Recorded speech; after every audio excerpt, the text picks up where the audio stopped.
I'm Marcia Lynx-Quayle, and I'm here today with Elisabeth Jaquette, who is a translator, literary translator from the Arabic, and also executive director of the American Literary Translators Association. Hello, Lissy, lovely to have you.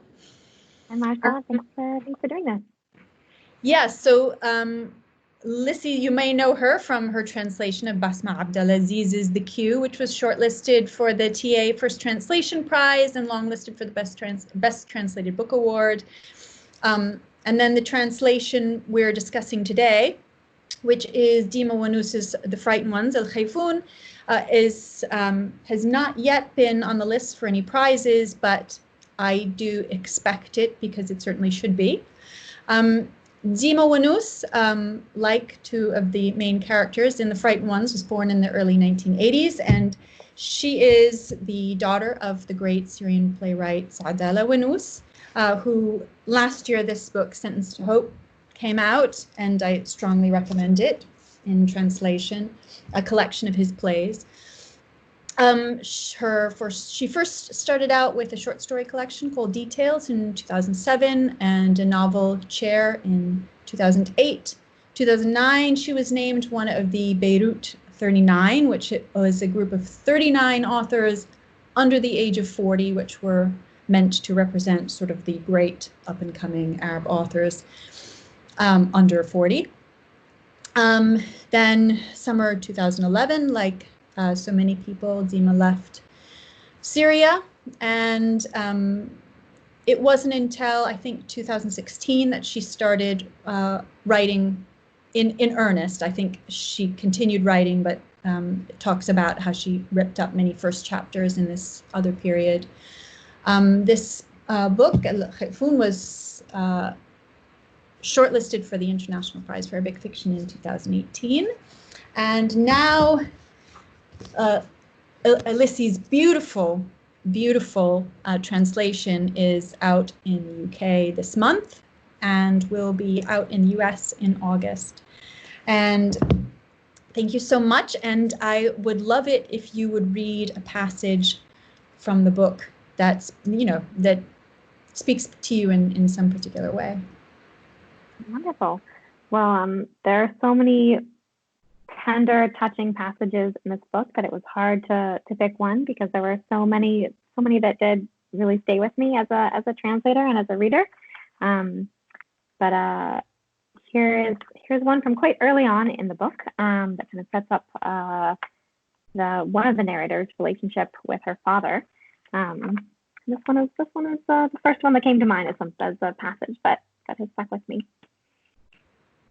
I opened the filter water tap and filled the coffee pot just over halfway, then added the coffee grounds. I lit the stove, placed the pot on the hob, and watched it heat up as if nothing existed but that small circle of water. My life was full, just like the coffee pot. I stood there and grew tired of standing. I watched the water, knowing that what Baba really wanted was for us to talk about something. Coffee was just an entry to conversation. My stomach clenched. Talking was agony, but a cup of coffee was a stepping stone. A susurrus of steam interrupted my thoughts. A spoonful of sugar, the brew foamed, then calmed. 3 spoonfuls of coffee, and it foamed again. The coffee rose and foamed, and then fell. I love that viscous foam, and it reminded me of the hot milk mixed with Turkish coffee. When I was young, we did not yet have Nescafe. We used to drink hot Turkish coffee with milk, and it was delicious. The taste is still sharp in my mind. I brought the coffee to a boil until all trace of foam had disappeared. I placed the pot on a small tray alongside a caramel-colored cup, its 6 sides decorated with olive flowers. I lifted the tray, always walking slowly so the coffee would not spill. In those days, I wore clogs, and my mother had shown me how to move in them as easily as if I were barefoot. I walked through the house like a ghost, no footfall preceding me. With daily practice, the nerves in my toes and feet grew used to the constricting clogs, slippers, and all kinds of shoes, even heels. The sound of skidding on tiles was never heard in our house. I entered his room.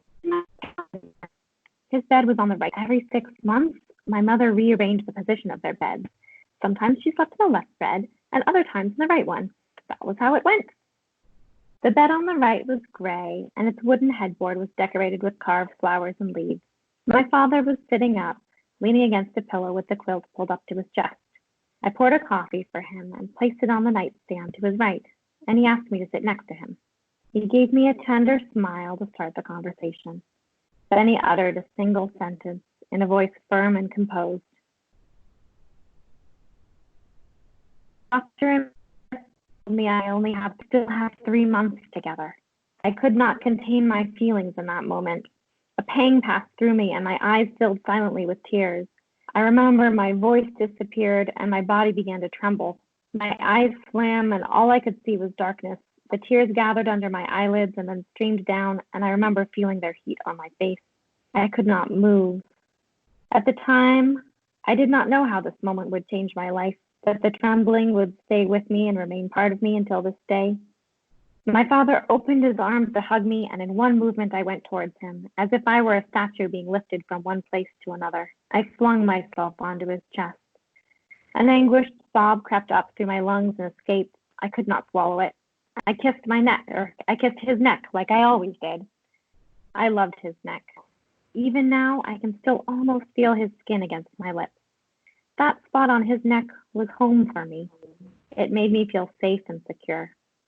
I let my head fall onto his shoulders, pressed my face into the wall of his neck, and peacefully dozed off. I never found that spot again after that.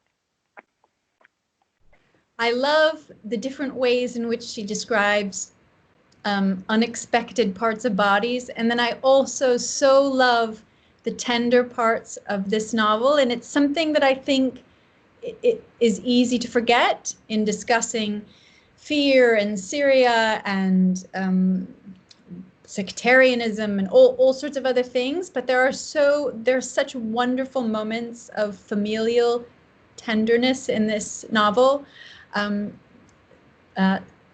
That is something that really struck me. We did a podcast about this novel, and as we talked about it, Ursula, Lindsay, and I think we realized that we were initially drawn. If we went and looked, we did mark many of the same pages and many of the same passages, but I think we were drawn initially to different aspects of the novel. I think I really related to her descriptions of anxiety and fear very strongly. And I think Ursula was drawn initially in through the different portraits of family and the sort of wide network of family. And I wanted to know what it was, as you first read the novel, that really drew you in, and then how that kind of blossomed for you. Yeah, I loved listening to the podcast and hearing the different parts that resonated with you both. Both of those things resonated quite strongly with me as well. So I think when I first read the novel and first became excited to translate it, it was I think it was this intimate, personal perspective and grappling with such large, nationwide, global events that really stood out to me. I first started translating, I think before it was published in Arabic, so in 2016, right when it was coming out. I received an advanced manuscript. And at that time, there hadn't yet been in English a novel talking about the Syrian, revolution and civil war. So I was, interested in helping to bring a book, feeling which, at that time was a subject matter much more of interest to the West. I think it's faded in Western thinkings about the world and kind of attention to current events. But so the subject matter interested me. But then it's really, that's not what the novel focuses on. That's kind of this far off, hazy in the background, calls to what the main character is going through. But really what stuck with me was her processing, trying to understand who she is, why she is the way that she is, wondering, where do these habits come from? Where do these fears come from? What is real? What can she trust? And that, that grappling with herself was really what drew me in. Yeah, I think there's something unfortunate about when it's published. And then also, Khaled Khalifa's novel sort of was the Syria novel. Right. And that's fantastic. I love that novel. I also love that novel, and Larry did a beautiful job of translating it. Absolutely. But I think this is a very different novel. I wouldn't call this the Syria novel. I think it speaks so universally and so about so many different things, about coming of age, about looking back on your life and how you build yourself, about anxiety and fear. I think it speaks to this particular moment of mass fear. It really does. There was another, what she talks a lot about in the novel is, I think she's trying to grapple with how much of, these anxieties and fears, which are so intimately personal to her, how much of those are hers and how much of them are simply a trait that she shares with everybody in society who has undergone this collective trauma. And if you'll let me read just another short paragraph. As I was flipping through today, it's the first time I picked up the book since we've been in this current moment of lockdowns and a global trauma, and it's been surprising to me how new things are resonating with this current moment. Okay, one paragraph. So this is a different narrator, by the way. This is Sulema. Is there anything more vivid than fear? Nassim has stolen stories of my father and my fear-flecked childhood and animated them with his own character. If I tell him this, he will say that my family and I are just 4 people among 23 million frightened Syrians. Or he will tell me flatly that he's also afraid and has disguised himself too behind a pen name. He will say that he lost his family just like Malik lost her husband, that we all have the same story. We may as well be copies of each other. Here we are at school, at home, in the streets, in Damascus's few cinemas, at the theater, in government offices, all of us living one story, one aching version of humankind. Yeah, and so if you listen to the podcast, then Ursula and I had a little sort of argument about the way in which the book was structured, and I loved this this conceit of who am I? Is this my story, or is this somebody else's story that's being written? And are we copies of each other, or how are we distinct? And I wanted your take on why the novel is built, why you think the novel must be built the way it is, rather than as a single person's story. Absolutely. Well, it was such a rich conversation, and I do recommend anybody listening and watching to go check out Boulek's podcast and search for A Woman Shaped by Fear. Is it episode 39? Did I have that right? Great. Episode 39. Oh, it'll be hopefully. Up there. It'll be up there in a recent episode. But I love that because I did empathize with both of your thoughts on it. I feel like you do, Marcia, that the fact of these dual narrators and the lack of clarity as to whose story this is, who is copying who, the unreliability of the narrator, Sulema, who frames Salma's story. I think that's a really crucial aspect of this book. I don't think it could exist as the same story without that duality.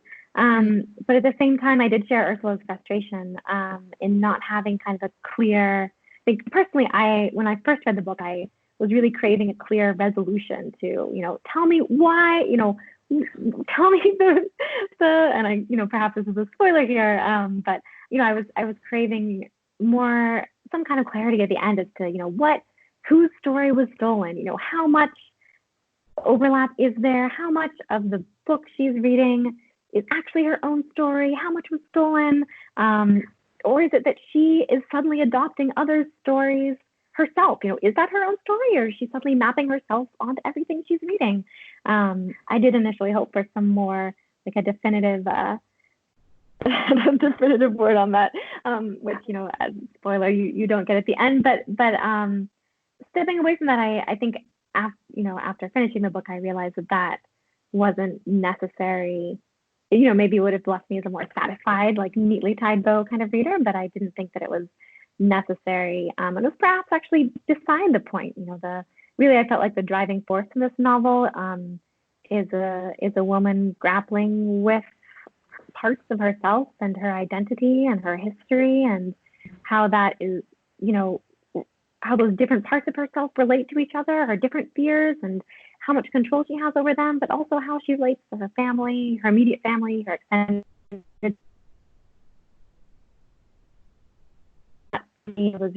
That conflict and her frustrations and trying to figure that out for herself was amplified by this duality.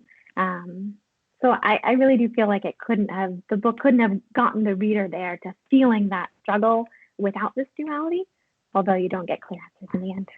Right. Well, I as a reader, as you know, I liked this this anxiety that it produces in the reader, the anxiety of we also don't know. And I felt, I think, closer to the narrators or narrator, whether one. Yeah, exactly. For also feeling that same sense of, I don't know, like all of us, we don't know where did my story originate, and could I get to the bottom of why I am in these particular ways? No, I don't think I ever could. Yeah. So I wanted to know about, the particular challenges of translating this book for you. What were some of the things that you grappled with along the way? Yeah.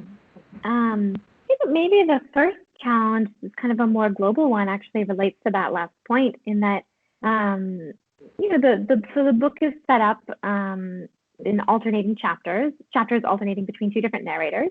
And I think initially I expected to develop two really different voices for those two narrators, and ended up looking for something that wasn't actually there. Their voices are quite similar. So that was, a challenge in kind of subverting my own expectations, and then kind of giving into the fact that their stories would have to kind of distinguish themselves as opposed to, their style or their voice. But I'll also say that there was one passage in particular, few pages in particular, that were terribly challenging as a translator, and you might be able to guess which ones those are, is when they're talking about different dialects in rural Syria. And, it's, how do you, so she spends several pages talking about the kind of just, so-and-so's dialect sounded like this. And, in my village, we would say this kind of word. She talks about different dialects for different sects. Of course, the idea of different dialects isn't, foreign to English readers, but certainly the idea that, of different sects having different dialects is. Right. And a lot of the description there is, she's talking about the differences between classical Arabic, Fusha, and their dialects, or Adania. And so, and that at one point it does come across explicitly, she says, so-and-so would always speak in classical Arabic. Okay, well, what does that even mean to an English reader? So trying to figure out, she goes through all these different, linguistic examples, which I'm sure if you're a Syrian reader reading this, you can immediately place those emotionally and politically and socially, and that's just not the case. And so the big challenge for me there was kind of teasing apart, what's important in these sections. Just kind of just going through a bit of ethnography there. The meanings of the words often aren't really important, but there's some humor in there. She tells a story about an officer, and there's like a joke in there that took me ages to kind of nail down, and I'm satisfied with what I did. But that was certainly a challenge to try to figure out both how can I get across the idea of of these different dialects and of these different of the diglossic nature of the Arabic language in these specific examples without having so many glosses or having it just be incomprehensible. And then the other part of it was in trying to create new English examples, figuring out what would perhaps map to an English reader.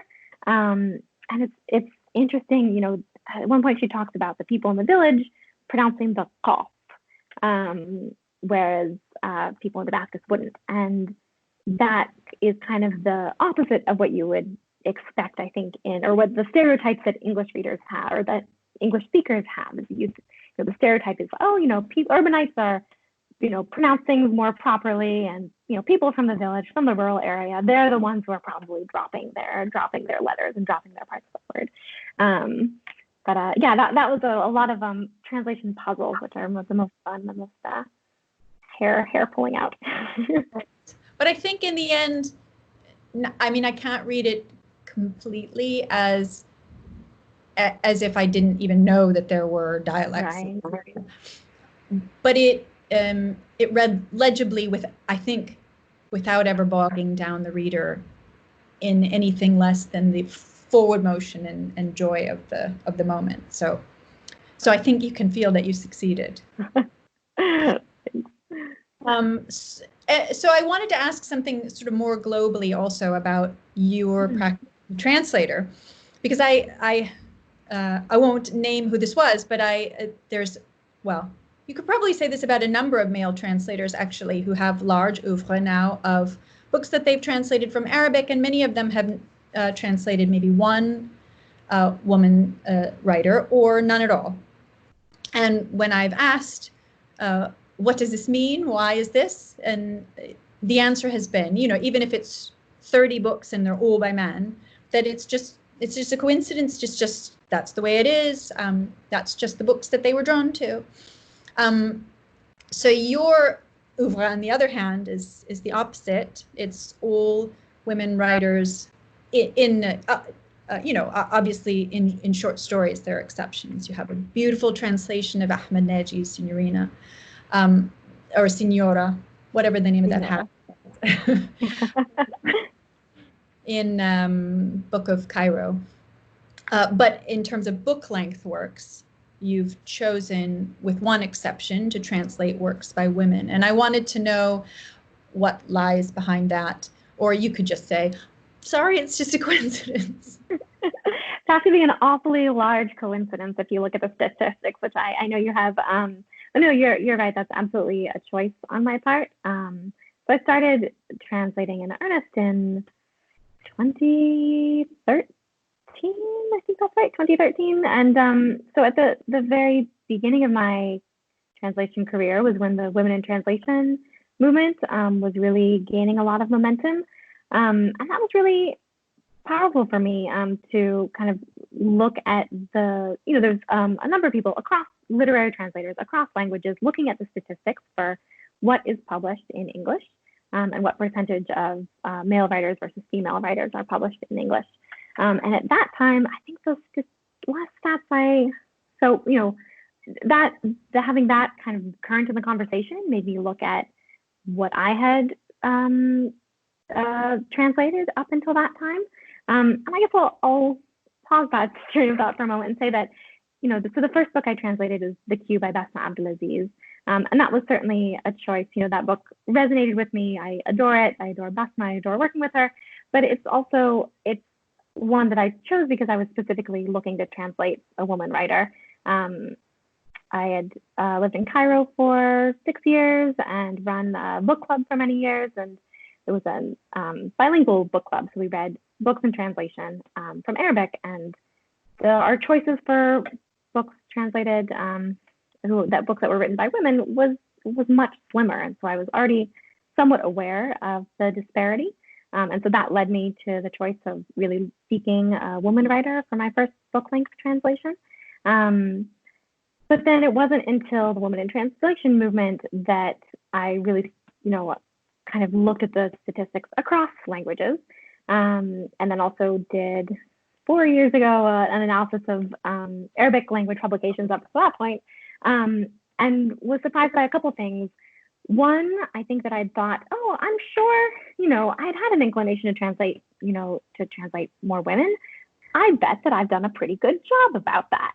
And I hadn't. I looked back at what I had translated, and the one book was by women, but in terms of short stories, both ones that I had chosen and ones that I've been commissioned, think it was about 50-50 at that stage, or maybe even more men than women. And so I was, surprised at my own unconscious bias. And then also in 2016, running an analysis of how many books had been published in English by women, books by women that had been published in English, found that Arabic actually fared worse than other languages. At that point in 2016, it was about a quarter of the books published in English were written by, this is all in translation, as the asterisk to all of this, like you say something published in English, but published in English translation. For most languages, it was about a